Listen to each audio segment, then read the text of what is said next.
नमः शिवाय। आइए सुनते हैं सोम प्रदोष व्रत कथा। हिंदू धर्म में प्रदोष व्रत का विशेष महत्व माना गया है। प्रत्येक माह की त्रयोदशी तिथि में सायंकाल को प्रदोष काल कहा जाता है।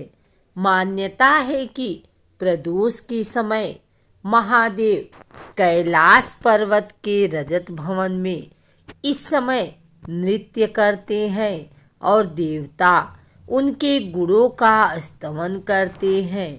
ऐसे में जो भी जातक यह व्रत करते हैं, भोलेनाथ की कृपा से उनकी सभी मनोवांछित कामनाओं की पूर्ति होती है।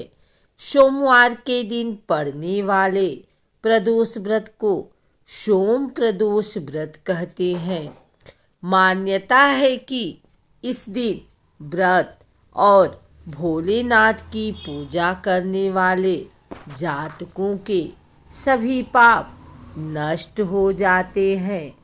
पौराणिक कथा के अनुसार एक नगर में एक ब्राह्मणी रहती थी। उसके पति का स्वर्गवास हो गया था। उसका अब कोई आश्रयदाता नहीं था, इसलिए प्रातः होते ही वह अपने पुत्र के साथ भीख मांगने निकल पड़ती थी।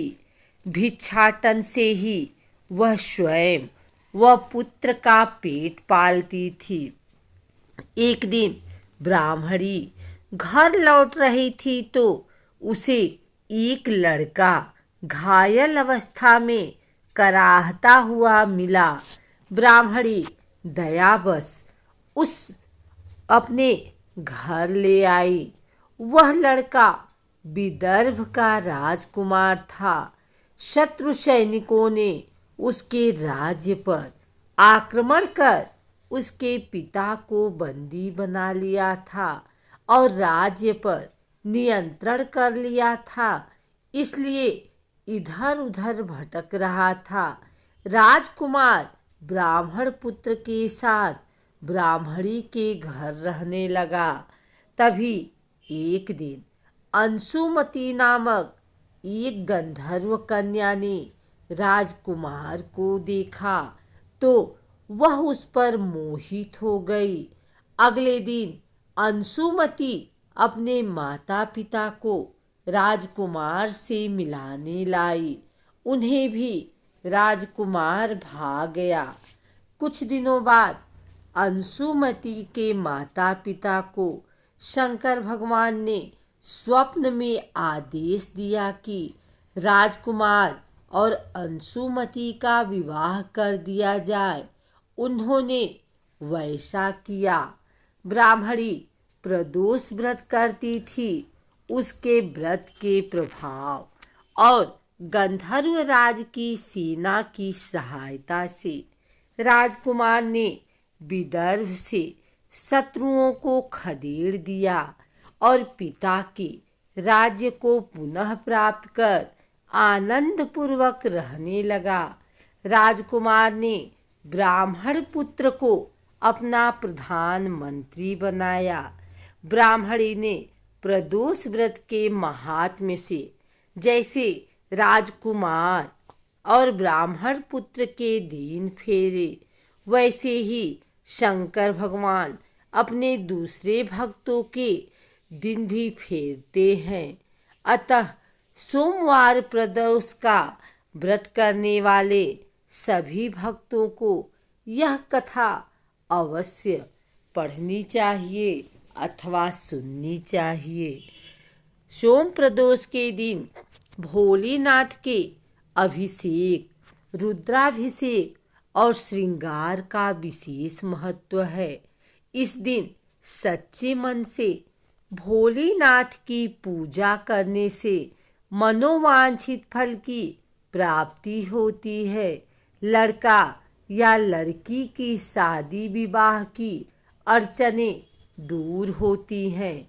संतान की इच्छा रखने वाले लोगों को इस दिन पंचगव्य से महादेव का अभिषेक करना चाहिए।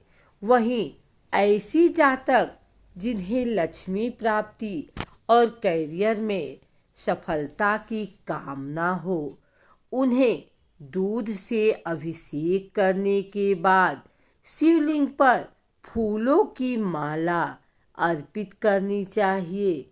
मान्यता है कि ऐसा करने से भोलेनाथ अत्यंत प्रसन्न होते हैं। किसी भी प्रदोष व्रत में भगवान शिव की पूजा सूर्यास्त से 45 मिनट पहले और सूर्यास्त के 45 मिनट बाद तक की जाती है।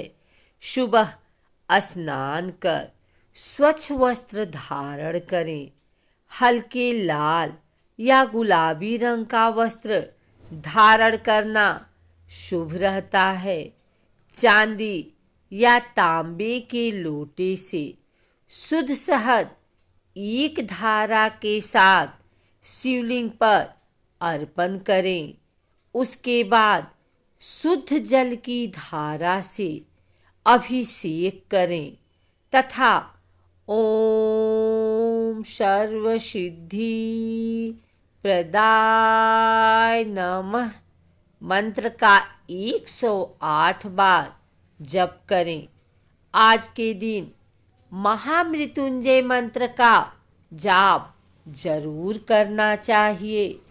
हिंदू धर्म में प्रदोष व्रत को बहुत शुभ और महत्वपूर्ण माना जाता है।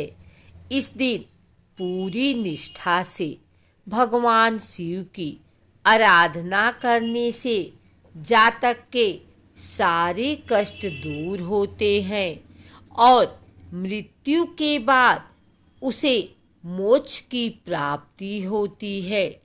पुराणों के अनुसार एक प्रदोष व्रत करने का फल 2 गायों को दान जितना होता है। इस व्रत के महत्व को वेदों के महाज्ञानी सूत जी ने गंगा नदी के तट पर शौनकादि ऋषियों को बताया था। उन्होंने कहा था कि कलयुग में जब अधर्म का बोलबाला रहेगा, लोग धर्म के रास्ते को छोड़ अन्याय की राह पर जा रहे होंगे, उस समय प्रदोष व्रत एक माध्यम बनेगा जिसके द्वारा वो शिव की आराधना कर अपने पापों का प्रायश्चित कर सकेगा और अपने सारे कष्टों को दूर कर सकेगा।